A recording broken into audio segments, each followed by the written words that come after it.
Hi friends, ನಾನು ಒಬ್ಬ ಆಟೋದವನೇ. ಕರ್ನಾಟಕ ಬ್ಯಾಂಗ್ಳೂರು ಶ್ರೀರಾಮ್ಪುರದಲ್ಲಿರೋ ಆಟೋದವನೇ ನಾನು. ಇವತ್ತು ಒಂದು ನ್ಯೂಸ್ ಬಂದಿದೆ. ನಮ್ಮ ಆಟೋದವರು ಯಾರಿಗೋ ಆವಾಜ್ ಹಾಕವ್ರೆ, ಏನೋ ರೇಟ್ ಎಕ್ಸ್ಟ್ರಾ ಕೇಳ್ತವ್ರಂತ ಒಂದು ನ್ಯೂಸ್ ಬಂದಿದೆ. ಹಂಗೇನಿಲ್ಲ, ಅದು ಅವ್ರಿಗೆ ಆ್ಯಪ್ ಬಗ್ಗೆ ಗೊತ್ತಿಲ್ಲ ಅಷ್ಟೇ. ಏನಂದರೆ ಇವಾಗ ಡಿಸ್ಕೌಂಟ್ ಐಡ್ ಅಂತ ಒಂದು ಕೊಟ್ಟವ್ರೆ. ಅದರಲ್ಲಿ ಕಸ್ಟಮರ್ಗೆ ತೋರಿಸೋ ರೇಟ್ ಒಂದು, ನಮಗೆ ತೋರಿಸೋ ರೇಟ್ ಒಂದು. ಅದು ರ್ಯಾಪಿಡೋದಲ್ಲಿ ಮಾತ್ರ ಐತೆ, ಆದರೆ ಅದು ವ್ಯಾಲಿಡ್ಗೆ ಬರುತ್ತೆ. ಪಾಪ ಅವ್ರಿಗೇನು ಗೊತ್ತಿಲ್ವೋ ಏನೋ ಗೊತ್ತಿಲ್ಲ. ಇವ್ರಿಗಾದ್ರೂ ಗೊತ್ತಿರಬೇಕು, ಪ್ಯಾಸೆಂಜರ್ಗಾದ್ರೂ ಗೊತ್ತಿರಬೇಕು.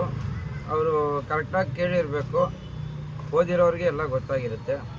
ಆದರೆ ಈ ಥರ ನಮ್ಮಂಥವರು ಅರ್ಧಪರ್ಧ ಓದ್ಬಿಟ್ಟು ಮನೇಲಿ ಅಷ್ಟೊಂದು ಕಷ್ಟ ಇಟ್ಕೊಂಡು 8ನೇ ಕ್ಲಾಸ್ 7ನೇ ಕ್ಲಾಸ್ ಓದಿರೋಕ್ಕೆ ಅಲ್ಲ ನಾವು ಬಂದಿರೋದು ಆಟೋ ಓಡ್ಸೋಕ್ಕೆ. ನಾವು ITI ಎಲ್ಲ ಮುಗಿಸಿದ್ರೆ ನಾವೇನಕ್ಕೆ ಇಲ್ಲಿ ಕೆಲಸ ಮಾಡ್ತೀವಿ? ಈ ಆಟೋ ಯಾಕೆ ಓಡಿಸ್ತೀವಿ? ನಾವು ಹೋಯ್ತೀವಲ್ಲ ಅವ್ರ ಥರನೇ ನಾವು ಆಟೋ ಏನು ಕ್ಯಾಬ್ ಬುಕ್ ಮಾಡ್ಕೊಂಡು ಹೋಯ್ತೀವಿ.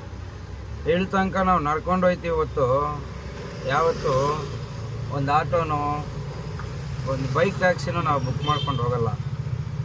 ನಾವು ಕರಿತೀವಿ. ನಮ್ಮ ಹತ್ರ ನಡೆಯೋಕ್ಕಾಗಲ್ಲ ಅಂದರೆ ನಮ್ಮ ಫ್ರೆಂಡಿಗೆ ಕರಿತೀವಿ, ಬಾರೋ ಅಲ್ಲಿ ಡ್ರಾಪ್ ಮಾಡೋ ಇಲ್ಲಿ ಡ್ರಾಪ್ ಮಾಡೋ ಅಂತ ಕರಿತೀವಿ.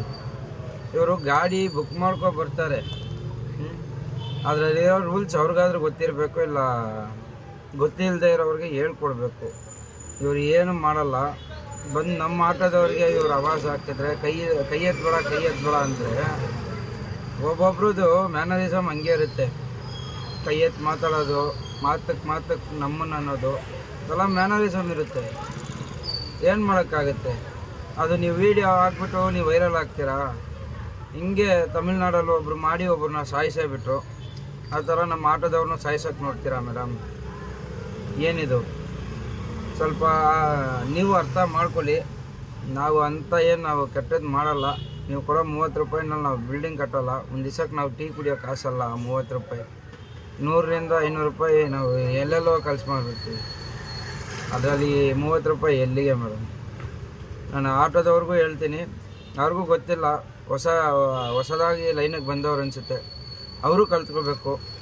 ಅವ್ರಿಗೆ ಗೊತ್ತಿಲ್ಲ ಅಂದರೆ ನೀವು ಕಲ್ತ್ಕೊಳ್ಬೇಕು. ದಯವಿಟ್ಟು ಪ್ಯಾಸೆಂಜರ್ ಆಗಲಿ ಡ್ರೈವರ್ ಆಗಲಿ ಯಾರೇ ಇದ್ದರೂ ಒಬ್ರಿಗೊಬ್ರು ಬಿಟ್ಕೊಟ್ಟು ಹೋಗಿ. ಯಾಕಂದರೆ ಈ ಫೀಲ್ಡೇ ಹಂಗೆ ನಮ್ಮದು. ಯಾವತ್ತೂ ಟೆನ್ಷನ್ನು, ಬಾಡಿಗೆ ಬರುತ್ತಾ ಇಲ್ವಾ, ಈ ಥರ ಟೆನ್ಷನಲ್ಲೇ ನಾವು ಇರೋದು ಜಾಸ್ತಿ. ದಯವಿಟ್ಟು ನೀವು ಅರ್ಥ